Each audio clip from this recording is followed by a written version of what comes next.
Assalamualaikum warahmatullahi wabarakatuh. Yang terhormat keluarga besar Yayasan Amalina, yang kami hormati wali murid, dewan guru, beserta staf Yayasan Amalina. Alhamdulillahirabbil alamin. Kita panjatkan puja dan puji syukur kehadirat Allah Subhanahu wa taala, yang mana pada hari ini kita diberi kesempatan kenikmatnya, yaitu nikmat Islam, nikmat iman, nikmat sehat, dan nikmat yang lainnya. Salam dan salawat kita sanjungkan kepada panutan kita, yaitu Nabi Muhammad Sallallahu Alaihi Wasallam. Pemirsa yang dirahmati Allah Subhanahu wa taala, alhamdulillah kita sedang menjalankan ibadah puasa, yang mana dengan berpuasa insya Allah kita bisa membuat kepribadian muslim menjadi kepribadian manusia yang penuh ketakwaan. Lalu siapa sajakah di sini yang wajib berpuasa? Mari kita ikutin atau kita dengarkan kultum yang akan dibawakan oleh Ustadz Hadi.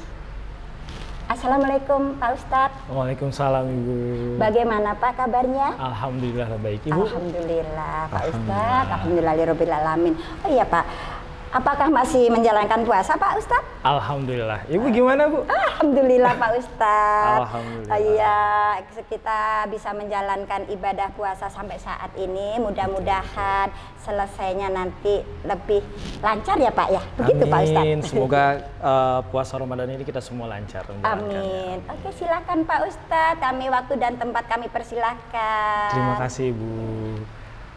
Baik, Assalamualaikum warahmatullahi wabarakatuh. Waalaikumsalam warahmatullahi wabarakatuh. Alhamdulillahirabbil alamin wa bihi nasta'in ala umurid dunya waddin. Wassalatu wassalamu ala sayyidina Muhammad sayyidil mursalin alladzi jaa bidinil Islam liyukhrijana minadh dhulumati ilan nur, amma ba'd. Qala Allah Ta'ala fi kitabihil karim, a'udzu billahi minasyaitonir rajim. Bismillahirrahmanirrahim. Ya ayyuhalladzina amanu kutiba alaikumussyam kama kutiba alal ladzina min qablikum la'allakum tattaqun. Shadaqallahul azim.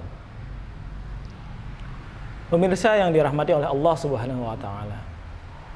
Pertama-tama marilah kita bersyukur kepada Allah Subhanahu wa taala karena alhamdulillah kita masih diberi kesempatan pada hari ini untuk bisa menghirup nafas, bisa berpuasa Ramadan, betul Bu? Betul Pak Ustadz. Kita bisa bertemu di sini, kita bisa belajar bersama. Insya Allah kedepannya Allah akan memberikan kita keberkahan dan kenikmatan yang lainnya.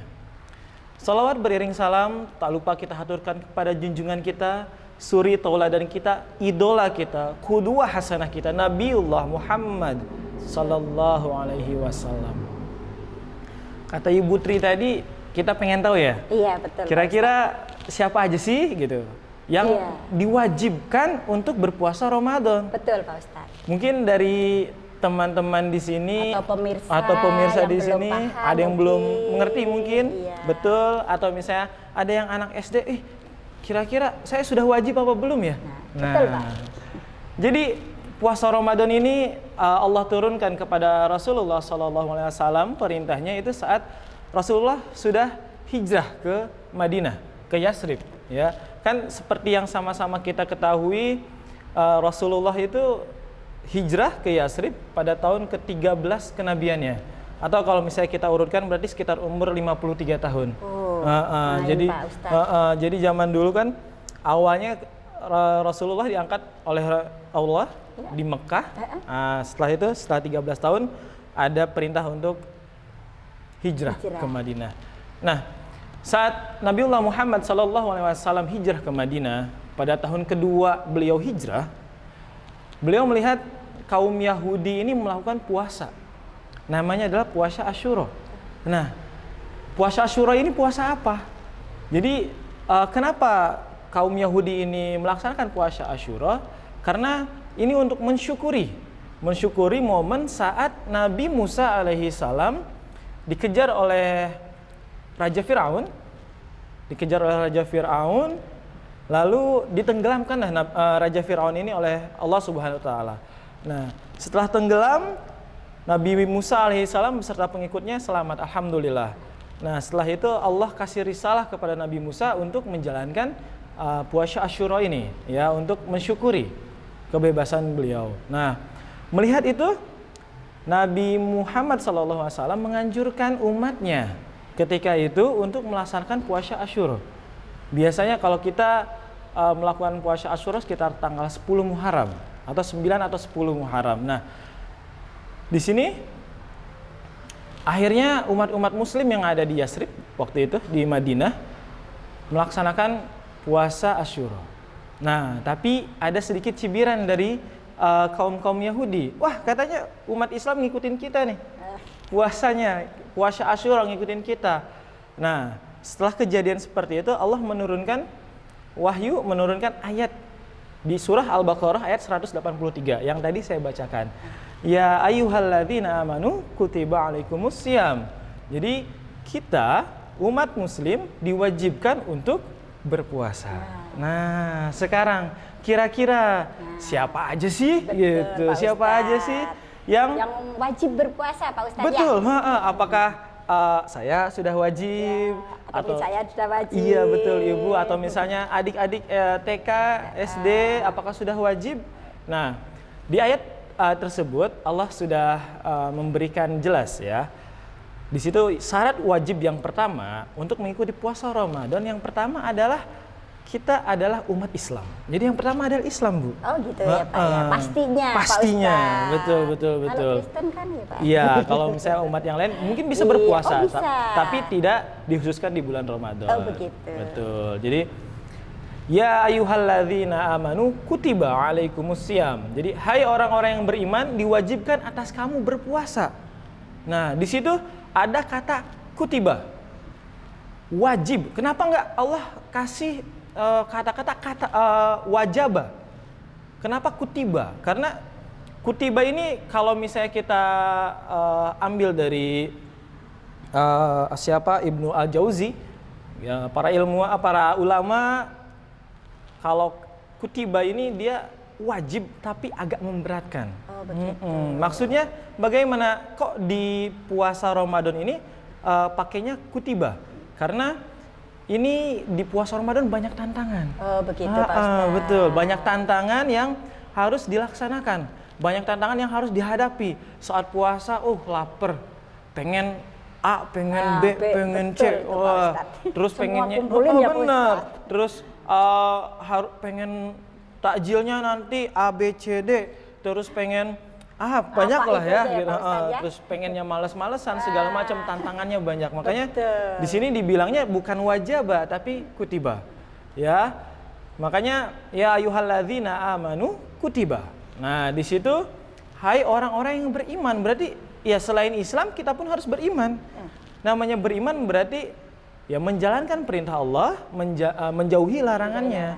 Dan yang pasti harus mengakui bahwa Allah itu adalah Tuhan kita satu-satunya. Dan Nabiullah Muhammad adalah Rasul yang diutus oleh Allah untuk kita. Itu yang pertama. Yang pertama tadi Islam. Yang kedua itu adalah balig. Apa Pak Ustadz? Balig. Oh, balik. Balig, betul. Yang dimaksud balik itu yang bagaimana nih Pak Ustadz?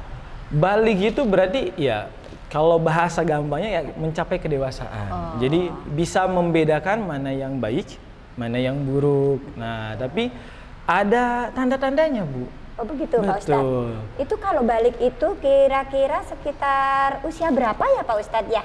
Kalau kita bisa rata-ratakan sekitar umur 10 atau sampai 14 tahun. Tapi itu tergantung kurang dari kurang lebihnya, ya. Betul. Tapi itu tergantung dari hormonnya atau misalnya dari gizi yang didapatkan oleh anak, asupan, terus banyak, kalau sekarang banyak faktor. Betul.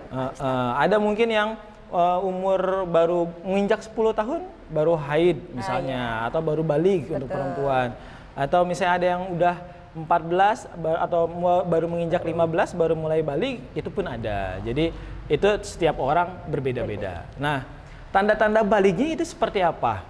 Untuk yang laki-laki salah satu tanda kebalikannya yang pertama ditandai dengan yang namanya mimpi basah. Oke, terus jakunnya mulai tumbuh. Suaranya mungkin yang awalnya agak cempreng-cempreng, udah mulai berat ya. Iya, betul. Sudah mulai berat gitu untuk yang laki-laki. Terus dadanya agak membidang, ya. Bagian sini membidang. Nah, itu untuk yang laki-laki. Untuk yang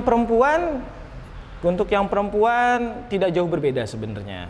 Ya, yang pertama itu ada menstruasi, ya, haid, ya. Terus yang kedua pinggul membesar, melebar ya, dan dada membesar, gitu. Itu untuk yang kedua. Jadi syarat untuk kita wajib puasa, yang pertama adalah Islam, yang kedua adalah balik.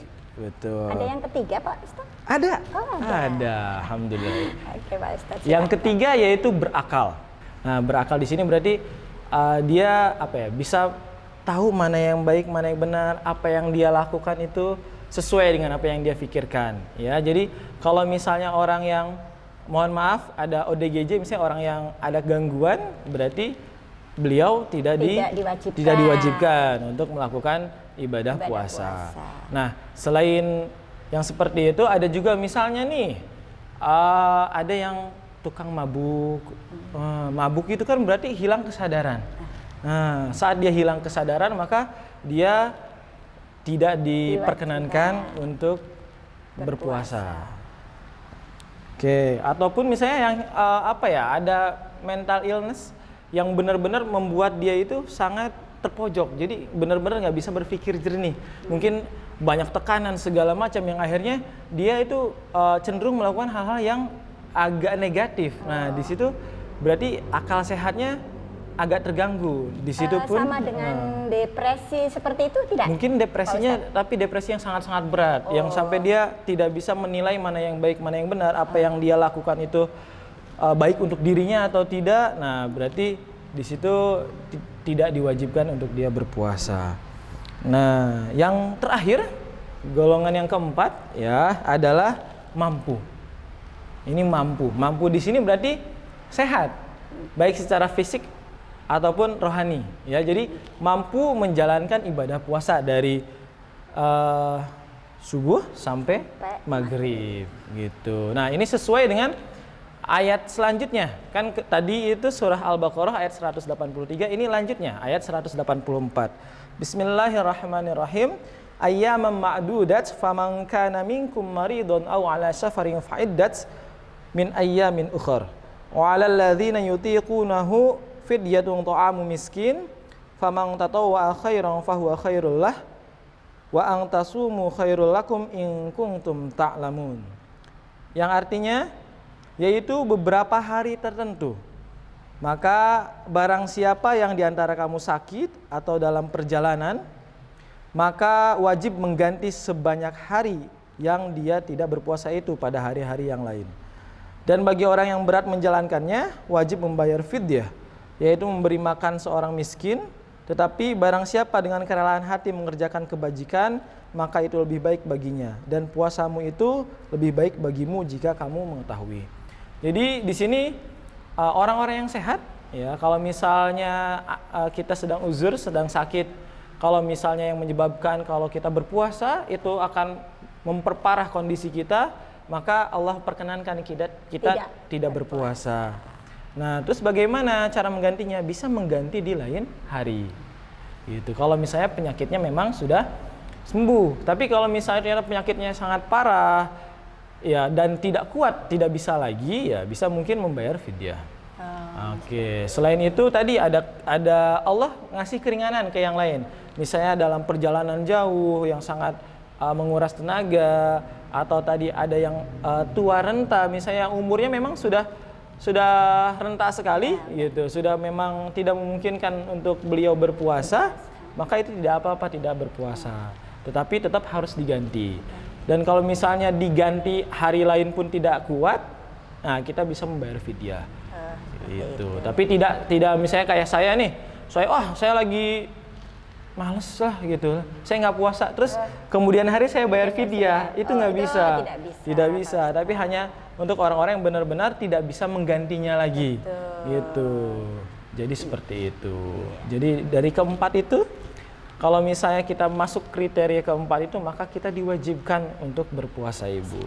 Iya, alhamdulillah ya Pak Ustadz. Ya mudah-mudahan kita termasuk orang yang keempat ya Pak Ustadz. Betul, keempatnya. Iya. Jadi benar-benar menjalankan ibadah puasa ya Pak Ustadz. Betul. Ya, yang sudah menjadi di rukun Islam ya Pak Ustadz ya. Benar. Iya, karena puasa Ramadan ini nggak cuman tadi banyak tantangan, tapi banyak keutamaan. Betul. Al-Quran pertama kali diturunkan saat bulan Ramadan, nuzulul Quran. Terus di dalam Ramadan ini ada malam Lailatul Qadar.